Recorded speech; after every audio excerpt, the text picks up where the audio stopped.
I have this feeling that we've lost that community feel. We're not aware of our neighbours, we don't look out for one another.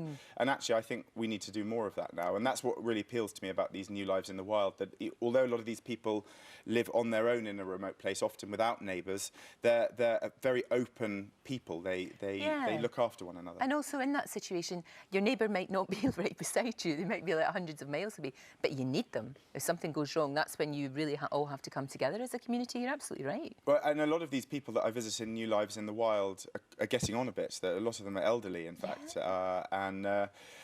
That's another big question. What happens when they reach 80 years old, 90 years old, and they can't be as physical as you saw in some of those clips before, chopping down trees and things? But a lot of them just carry on. It's amazing. I think you're only ever as old as... actually, I don't think you... I think if you are confident in what you can do, you just carry on, and that's what I've seen with lots of people. No, but that's really interesting. You're saying you're going to Mongolia, and people who get older in those sort of communities are revered. You know, not like here. They're absolutely revered, and they're given their place. Well, yeah, and looked after and taken care of. Yeah.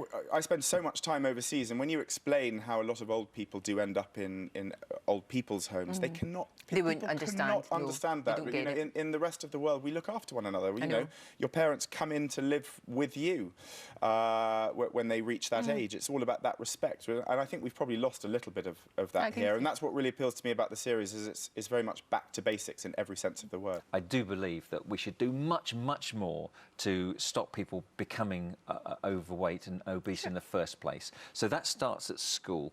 We need to stop paying lip service to this and giving people a diet sheet.